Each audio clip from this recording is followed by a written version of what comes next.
Hello everyone. E commerce MCQ का part two है। ठीक है। ऑलरेडी आप लोगों ने पार्ट वन देखा होगा, जिन्होंने नहीं देखा जाके पार्ट वन देख लो। ठीक है, ये सारी जितने भी फ्रीज हैं यूनिवर्सिटी लेवल एग्जाम के लिए बहुत ज़्यादा इंपॉर्टेंट है। ठीक है, चलिए स्टार्ट करते हैं फर्स्ट क्वेश्चन को। और एक चीज़ और, स्टार्ट करने से पहले यार सब्सक्राइब कर दिया करो, लाइक कर दिया करो। ठीक है, इतना मेहनत करता हूँ एटलीस्ट सबके लिए, तो कम से कम इतना तो कर ही सकते हो। ठीक है, चलिए स्टार्ट करते हैं। पहला question, which are the following are the advantage normally associated with B to B e commerce. B to B मतलब जब business to business e commerce हो रहा है तब एडवांटेज क्या होता है। तो जब भी business to business e commerce होता है तो वहां पर क्या होता है कि शॉर्टर साइकिल टाइम होता है। शॉर्टर साइकिल टाइम का मतलब होता है ज्यादा से ज्यादा प्रोडक्ट जो है वो कम से कम टाइम में बनाया जा सके, उसी को बोलते हैं शॉर्टर साइकिल टाइम। ठीक है, अब इस बात है जब बिजनेस टू बिजनेस होता है तो हमेशा जो है आपकी बहुत लार्ज नंबर अमाउंट में जो है वो ऑर्डर होते हैं। जैसे सपोर्टेड कोई बंदा अगर साइकिल साइकिल अपने बिजनेस के लिए ऑर्डर करना चाहता है तो वो एक दो साइकिल तो ऑर्डर नहीं करेगा, वो 1000 2000 या 3000 साइकिल इस तरह से ऑर्डर करता है। तो इस तरह से क्या होता है, जब लार्ज जब ऑर्डर होता है तो प्रोडक्शन बहुत फास्ट हो जाता है।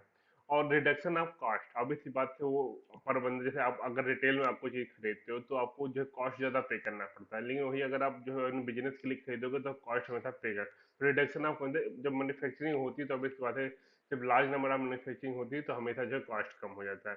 Reach a wider wider audience, अब ऐसे बिजनेस के थ्रू आप वाइडर ऑडियंस को भी रीच कर सकते हो। तो यहाँ पर आपका डी वाला जो है वो करेक्ट आंसर होता है। ठीक है, नेक्स्ट चलते हैं। if the threat of substitute product or service is low, it is n। ठीक है, तो थ्रेट मतलब होता है जैसे मान लो कोई प्रोडक्ट हुआ, कोई प्रोडक्ट हुआ उसका जो है उसके खिलाफ कम रूमर्स हैं, तो ऐसे सिनारियो में क्या होता है कि एडवांटेज के लिए जो सप्लायर के लिए बहुत बड़ा एडवांटेज होता है। ठीक है, तो यहाँ पर आपका एडवांटेज जो होता है सप्लायर के एडवांटेज बढ़ जाता है। ठीक है, क्योंकि वो ज्यादा से ज्यादा प्रोडक्ट वो सेल कर सकता है। Next, the threat of new entrance is high when it is, जैसे मान लो नया नया कोई बिजनेस ओपन करने आया है, उसका वो बहुत हाई है, तो ऐसे सिनारियो में क्या होता है। ठीक है, ऐसे सिनारियो में क्या होता है जो नया जो कंपटीटर है वो आराम से मार्केट में इंटर कर सकता है। जैसे सिंपल सी बात है, देखोगे आपने मैगी का जो है एक बार उनके खिलाफ कोई केस हुआ था, उनको बैन कर दिया था, तो उस टाइम क्या हुआ, मैगी का मार्केट पूरा डाउन हो गया। ठीक है, लेकिन उसी टाइम जो है यप्पी नूडल जो आए थे, कुछ ऐसे नूडल थे जो बहुत ज्यादा बूम पे हो गए थे, थोड़ा उनका मार्केट जो हाई हो गया था। ठीक है, तो उसमें जो कंपटीटर है वो इजिली मार्केट में इंटर कर सकते हैं जब भी थ्रेड हाई होता है। तो यहाँ पर जो होता है आपका competitor, easy for competitor to enter the market. ठीक है, तो आपका ये करेक्ट आंसर आपका ये हो जाता है। नेक्स्ट चलते हैं। If it is easy for competitor to enter the market, the threat of new interest is considered. अभी से अभी इसी क्वेश्चन को उल्टा घुमा के पूछा गया है कि जब नया कस्टमर कंप्यूटर इंटर कर सकते हैं या बहुत इजी होता है इंटर करना मार्केट में, तो अभी थ्रेड जो होता है वो बहुत ज्यादा आपका जो है वो हाई होता है। Next, an industry is less attractive for supplier when the rivalry among existing competitor is। ठीक है, मतलब जब आपस कंपटीटर के बीच में जो कंपटीशन है वो अगर क्या हो जिससे हमारा जो है सप्लायर के जो है वो सप्लायर के लिए जो मार्केट जो है वो लेस एट्रैक्टिव हो जाए। तो अभी सी बात है जब भी हमारा किसी भी इंडस्ट्री में जो है कंपटीशन बहुत ज्यादा हाई हो जाता है तो सप्लायर के लिए जो वो आपका जो है इंडस्ट्री होती है वो लेस एट्रैक्टिव हो जाती है। ठीक है, क्योंकि अभी सी बात है जो सप्लायर जो उस हिसाब से जो है वो चीजें डेवलप नहीं कर पाता। ठीक है, कि ज्यादा कंपटीटर होने के कारण, तो यहाँ पर हाई आपका जो है करेक्ट आंसर हो जाएगा। ठीक है, नेक्स्ट चलते हैं। Unique value option is mainly applied to, unique value new product नहीं, बिल्कुल नहीं। अभी सी बात है आप नया कार लेके तो उसका ऑप्शन करोगे नहीं। ठीक है, सेकेंड हैंड प्रोडक्ट, हाँ सेकेंड हैंड प्रोडक्ट का ऑप्शन होता है, जैसे मान लो कोई बहुत पुराना पुराना कार है या कहिए तो उसको ऑप्शन कर सकते हो। जैसे जनरली जनरली आप एक अगर बेसिक सा देखें तो OLX पे आप ना डालते हो, कोई बंदा आप बोलते हो प्रोडक्ट खरीदना है तो बहुत सारे बंदे आपसे कांटेक्ट करते हैं, ऐसी चीज चलती है। तो या तो बहुत सारी चीजें ऑप्शन होती है, जैसे ओल्ड चीजों की बहुत सारी चीजें ऑप्शन होती हैं, तो चीजें जनरली सेकंड हैंड प्रोडक्ट के ही ऑप्शन किए जाते हैं। ठीक है, न्यू प्रोडक्ट का ऑप्शन कोई मतलब नहीं है। पैसा पे एफिलेटेड है, पैसा पे जो होता है वो ईबे का, ईबे में एफिलेटेड है। ठीक है, नहीं चलते। Which are the following is usually security mechanism when consider business strategy and IT. कौन कौन सा जो अभी से जो अगर आप आईटी के थ्रू मतलब ई कॉमर्स घूम फिर के बात करें तो बिजनेस मैकेनिज्म कौन कौन से हैं, तो एक इंक्रिप्शन होता है, डिक्रिप्शन। अभी से इंक्रिप्ट करोगे तो डिक्रिप्ट करना पड़ेगा, ठीक है। अभी से कोई मैसेज को इंक्रिप्ट करते हैं तो डिक्रिप्ट करना जरूरी है। फायरवॉल, फायरवॉल भी आपका जरूरी होता है, ठीक है। तो यहाँ पर डी वाला आंसर जो होता है आपका वो करेक्ट हो जाता है, तो डी आपका जरूरी है। Which are the following is not related to security mechanism, ठीक है। तो ई कॉमर इंक्रिप्शन डिक्रिप्शन में ई कैसा आपका जो है वो सिक्योरिटी मैकेनिज्म का कोई लेना देना नहीं है, ठीक है, कोई मैकेनिज्म नहीं है ये, ठीक है। A product or service that customer has to expect from an industry which must be offered by new entrants if they wish to compete and survive is known। and जैसे मान लो सपोर्टेड एक product है जो customer को चाहिए, लेकिन वो एक मतलब एक नया बंदा जो है उसको नया इंडस्ट्री वाला है, वो उसको सर्व प्रोवाइड कर रहा है, compete कर रहा है अदर इंडस्ट्री के उसमें और सरवाइव करना चाह रहा है, तो इसको जनरली क्या बोलते हैं कि वो इंटर करना चाहता है मार्केट में, जो ऐसे सिनेरियो को बोलते हैं इन इंट्री बैरियर, ठीक है। तो इसका करेक्ट आंसर जाएगा आपका सी।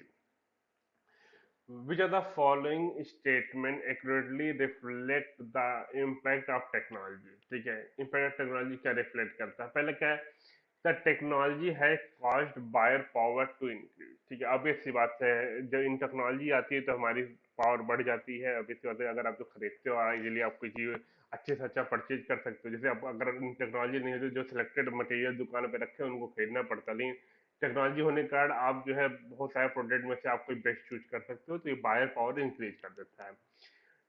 टेक्नोलॉजी है lesson the entry barrier for many, जैसे अब सी बात है, नए नए बिजनेस भी इसमें आराम से जो है अपना वो अपना ओपन करके अपना सेल कर, जैसे अमेजोन पे देखो पता नहीं कितने लोगों ने अपना बिजनेस ओपन करके उस पर प्रोडक्ट सेल करते हैं, तो बहुत इजी होता है, ठीक है। आप इजीली आप कम्पिटिट कर सकते हो अदर प्रोडक्ट, अदर जो है आप एक जो भी इंडस्ट्री के कम्पिटिटर है उनसे आराम से आप कम्पिटिट कर सकते हो, तो बहुत इजी हो जाता है। Technology has increase the threat of substitute product और सर्विस। ऑब्वियसली बात है, टेक्नोलॉजी बढ़ती है तो कहीं ना कहीं जो है थ्रेट भी इंक्रीज हो जाता है, क्योंकि जो है जैसे बहुत सारे प्रोडक्ट होते हैं उसके खिलाफ रूमर्स होते हैं, या कोई फेक प्रोडक्ट बनाना चालू कर देता है, या प्रोडक्ट में बहुत ज्यादा जो है आपका कोई बहुत सस्ता प्रोडक्ट निकाल रहा है, तो बहुत ज्यादा दिक्कत आती है, तो कहीं ना कहीं ये सर्विस चीजें भी इंक्रीज होती हैं। तो यहाँ पर डी वाला आंसर जो है इसको लगा देने का, तो यहाँ पर आपका सही हो जाता है। टन आई थिंक, हाँ तक झेल ले रहो तो ठीक है। आगे भी कुछ क्वेश्चन और है, टोटल 25 क्वेश्चन है, झेलते रहो, ठीक है। और चैनल सब्सक्राइब करके रखे रहो, क्या उनको जो है नहीं चाहते सब्सक्राइब करके बैठे हो, ठीक है। तो सब्सक्राइब कर लेने का, लाइक करने का, ठीक है। नेक्स्ट चलते हैं हम।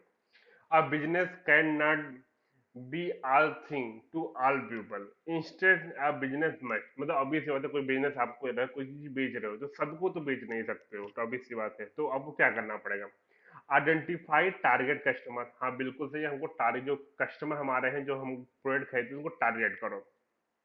Identify the value of product services as provide perceived by customer, मतलब जो कस्टमर को चाहिए भैया, जो प्रोडक्ट चाहिए, जो सर्विस चाहिए, उसको आइडेंटिफाई करो, ठीक है। ऑब्वियसली बात है, किसी भी इंडस्ट्री में सर्वाइव करने का मेन वही होता है कि टारगेट कस्टमर को लो और कस्टमर को जो चाहिए वो प्रोवाइड करो, ठीक है। तो इसका मतलब है ये दोनों आपका सी जो है लगा देने का, ठीक है। एक बिजनेस का एक रूल होता है, ठीक है, या तो आप नीड जनरेट कर दो या जो नीड है उसको फुलफिल कर दो, ठीक है, दो चीजें होती हैं, ठीक है। Next, how how the transaction occur in E commerce, ठीक है, कैसे ट्रांजेक्शन अकर होता है, तो क्या होता है, यूजिंग ई मीडिया। अब ऐसे इलेक्ट्रॉनिक मीडिया जितने हैं, चाहे मोबाइल हुआ, चाहे लैपटॉप हुआ, चाहे कंप्यूटर हुआ, इसके थ्रू होता है, या आपका जनरली जो आपका जो कार्ड स्कैनर आता है वो भी ई मीडिया में आता है, तो आपका ई मीडिया, तो कंप्यूटर वाली नहीं बोल सकते, मोबाइल नहीं बोल सकते, आपका यूजिंग ई मीडिया बोल सकते हैं, ठीक है। इसका करेक्ट आंसर आपका ये हो जाता है। नेक्स्ट क्वेश्चन पे चलते हैं। Which are the product is lesser perceived using e commerce, ठीक है। तो अब ऐसी बात है, ऑटोमोबाइल, या कोई जल्दी कार नहीं खरीदना चाहेगा, ट्रक नहीं खरीदना चाहेगा, ठीक है, या बाइक नहीं खरीदना चाहेगा आपका, ठीक है। जनरली आपने देखा होगा ये सारी चीजें आपको कहीं कहीं जाके शोरूम से खरीदने पड़ते हैं।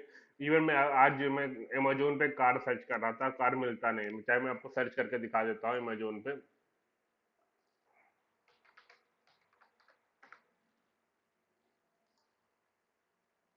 ठीक है। तो कार का देखोगे तो आपको टॉय कार मिल जाएगी, लेकिन आपको नॉर्मली जो है ये सारे टॉय कार है, ठीक है, आपको कार नहीं मिलेगी, तो ऑटोमोबाइल विद का भी नहीं है, ठीक है। नेक्स्ट चलते हैं। A business competing in a commodity like environment must focus on which are the following. जब कमोडिटी में अगर कोई बिजनेस compete कर रहा है तो उसको हमेशा प्राइस पे भी फोकस करना चाहिए, easy and speed of delivery और इजी अब ऑर्डरिंग, मतलब आराम से कोई ऑर्डर भी कर सके, जल्दी आप डिलीवर कर दो उसको, ठीक है। इसका प्राइस भी आपको सही रखना पड़ेगा, तो आपको यहाँ पर डी वाला आंसर जो है वो सही करना आपका यहाँ पर करेक्ट है। Which are the following refers to create product tailored to individual customer? तो ये जनरली अगर आप इंडिविजुअल कस्टमर के लिए आप प्रोडक्ट जो आपका ट्रेलर जो बनाना चाहते हो, तो इसका मतलब वो कस्टमाइजेशन आप प्रोवाइड कर रहे हो, ठीक है। जैसे बहुत सारे प्रोडक्ट आपने देखा होगा कि आपका स्टेट स्टेट वाइड आपका डिफरेंट एडवर्टाइजमेंट आता है, या बोलते तो कंट्री कंट्री वाइड डिफरेंट, या इंडिविजुअल कस्टमर को आप जो है टारगेट करते हो, तो आपका जो है आपका एडवर्टाइजमेंट डिफरेंट डिफरेंट हो जाता है, तो कस्टमाइजेशन जनरली प्रोवाइड किया जाता है। Next, materials used in the normal operation of a business but not related to primary business operation are called। इसका मतलब सिंपल सी बात है कि एक कंपनी है, सपोर्टेड एक जो है आपका कंप्यूटर बनाने वाली कंपनी है, तो उसको उसका जो प्राइमरी ऑपरेशन क्या है, कंप्यूटर बनाना, मतलब घूम को चिप चाहिए उसको, जो है आपका बैटरी चाहिए, हर चीज जो कंप्यूटर से रिलेटेड जो भी आप चीजें जानते हो सारी चीजें चाहिए। लेकिन सपोर्टेड वो पेन ऑर्डर कर रही है, जो कपड़े ऑर्डर कर रही है, क्योंकि अपने अपने कंपनी के अपने क्लाइंट के लिए, या अपने सजावट के लिए कुछ चीज ऑर्डर कर रही है, तो ऐसे ऐसे मटेरियल जो कंपनी के प्राइमरी ऑपरेशन में जो है जरूरी नहीं है, लेकिन नॉर्मल ऑपरेशन के लिए उसको चाहिए, तो ऐसे मटेरियल को बोलते हैं इनडायरेक्ट मटेरियल। लेकिन अगर वही हमारा अगर वो ऐसे मटेरियल होता है जो कंपनी के प्राइम ऑपरेशन के लिए जरूरी होता है, उसको बोलते हैं डायरेक्ट मटेरियल, ठीक है। नेक्स्ट चलते हैं, Amazon is well known for which e commerce marketing technique, ठीक है। जो अमेजोन होता है वो जनरली जो आपको होता है वो अफिलिएट प्रोग्रामिंग द्वारा होता है। किसी भी वेबसाइट पे अगर अमेजोन का आप ऐड देखते हो, वहां कोई प्रोडक्ट का देखते हो, उस पर क्लिक करके प्रोडक्ट आप खरीदते हो, तो उससे क्या होता है, उस वेबसाइट में जिसने उसने उसको लगा के रखा है उसको कुछ परसेंटेज आता है। जनरली जैसे अगर मैं अगर क्लॉथ की बात करता हूँ, जितने भी आपके क्लॉथिंग क्लॉथ वाले प्रोडक्ट होते हैं उसमें 15% जाता है। आपका इस तरह से अगर इलेक्ट्रॉनिक पे जाता है उसमें चार और चार अराउंड 4% का जाता है कमीशन, ठीक है। तो ये अपलेट मार्केटिंग का आता है, जनरली लोग यूट्यूबर भी बहुत ज्यादा करते हैं, ठीक है। ये चीजें की जाती हैं, ठीक। नेक्स्ट चलते, what is the name given to an interactive business providing a centralized market where many buyer and supplier can come together for e-commerce और कॉमर्स रिलेटेड एक्टिविटी। तो मतलब घूम फिर के बात करें, सेंट्रलाइज मार्केट है जहाँ पर बायर और सप्लायर आपस में जो है वो डील कर रहे हैं, ठीक है। तो ऐसे ऐसे चीजों को जो बोलते हैं, और खास करके ये ई कॉमर्स है, मतलब इलेक्ट्रॉनिकली भी हो रहा है, ठीक है, ऑनलाइन हो रहा है, तो इसको बोल रहे हैं इलेक्ट्रॉनिक मार्केट प्लेस बोला जाता है, ठीक है। Next, which form of e-marketplace bring together buyer and supplier, buyer and seller from multiple industry offer for MRO material. MRO का मतलब होता है मेंटेनेंस रिपेयर एंड ऑपरेशन, ठीक है। तो जब भी हमारा मल्टीपल इंडस्ट्री से बायर सप्लायर आपस में गेदर होकर के ई मार्केट प्लेस आपका जो कर रहे होते हैं, तो इसको बोलते हैं हॉरिजॉन्टल, ठीक है। जब मल्टीपल इंडस्ट्री से होते हैं तो आपका इसको बोलते हैं हॉरिजॉन्टल, ठीक है। लेकिन अगर आपका सेम इंडस्ट्री से है, जैसे यहाँ पर जो नेक्स्ट क्वेश्चन क्या आपका है वो देखो, यहाँ पर शायद सेम ही, हाँ हाँ सेम इंडस्ट्री की बात कर रहे हैं, ठीक है। बायर सप्लायर्स आपस में आ रहे हैं लेकिन सेम इंडस्ट्री से आ रहे हैं, तो इसको बोलते हैं वर्टिकल। तो यहाँ पर इसका हॉरिजॉन्टल हो जाएगा, और इसको बोलते हैं वर्टिकल। मतलब मल्टीपल से अगर आ रहे हैं तो मल्टीपल इंडस्ट्री से आ रहे हैं, इसका मतलब होता है आपका वो हॉरिजॉन्टल है, और सेम इंडस्ट्री से आ रहे हैं इसका मतलब है आपका वो वर्टिकल है। नेक्स्ट चलते हैं, which type of ad appear on a web. तो एड जनरली अब जो अपेयर होता है वो आपका होता है बैनर एड, ठीक है। बैनर एड बोल सकते हैं इसको। जनरली आपने देखा होगा बहुत सारे जहां आपका बैनर टाइप का ऐड बना होता है, जनरली बहुत सारे वेबसाइट जैसे फेसबुक में देखो तो राइट साइड में आपका दिख रहा होता है, अगर आप कंप्यूटर पे ओपन करते हो तो, ठीक है। Next, which type of ad appear on the top of an web page. जो टॉप पे आता है उसको बोलते हैं पॉपअप एड, जो नीचे आता है वो उसको बोलते हैं अंडर एड, ठीक है। पॉपअप अंडर, तो इसको अगर विच type of appear under A web page, तो इसको क्या होता है, पॉप अंडर एड, ठीक है। नेक्स्ट और लास्ट चलते हैं। अगर यहाँ तक आपने झेला हुआ है इसलिए थैंक यू, वीडियो को लाइक करने का, कमेंट करके बताने का कुछ समझ में आया, कुछ पल्ले पड़ा कि नहीं पड़ा, ठीक है, और लाइक करने का, फ्रेंड में शेयर करने का, थोड़ा वो लोग भी नंबर पा जाए, ठीक है। Which if and if any of the following type of ad are people most willing to tolerate, ठीक है, मतलब किसको टॉलरेट ज्यादा करना पसंद करते हैं, तो इसमें तो आंसर इसमें नॉन ऑफ दी लगा हुआ है, क्योंकि सारे को जल्दी टॉलरेट नहीं कर सकते हैं, ठीक है। लेकिन हम मेरे हिसाब से भैया सब टॉलरेट कर दो, कोई हम तो बिल्कुल ऐड देखना पसंद नहीं करता, यूट्यूब तो दो दो बार ऐड दिखाता है, दिमाग खराब हो जाता है, लेकिन अब क्या करें, देखना मजबूरी है। या तो उसका दो दो रुपया कुछ उसका फीस है, 2 महीने 2 या 3 महीने का कुछ ऐसा लगता है ना, जिसमें आप जो ऐड ना देखना चाहो तो ऐसा कुछ है, लेकिन अब पता नहीं, आज तुम सोच रहे क्या फर्जी का पैसा ले तो खर्च करें, ठीक है, देख लेते हैं, ऐसी बात नहीं। जिसका करेक्ट आंसर हो जाता है यहाँ पर डी, यहाँ पर सही है कि जो इसको दिल्ली, यहाँ पर सारे ऐड को यहाँ पे तो होना चाहिए आला एप्लीकेशन में, जो आपका नाम दीजिए यहाँ पर आंसर आ, ठीक है। तो आई थिंक इसमें अगर कुछ समझ में आया, कुछ पल्ले पड़ा तो अच्छी बात है। मिलते हैं नेक्स्ट वीडियो में, इसी का जो लगभग मैं सोच रहा हूँ 5-6 वीडियो बना देता हूँ, तो ज्यादा अच्छे से आपको अगर एग्जाम में आज सारी चीज लगभग पहुंच जाए तो अच्छी बात है, लेकिन इससे थ्रू काफी ज्यादा नॉलेज आपको मिल जाएगी। तो वीडियो को लाइक करने का, कमेंट करना, सब्सक्राइब करने का, मिलते हैं नेक्स्ट वीडियो में, तब तक के लिए टाटा बाय बाय।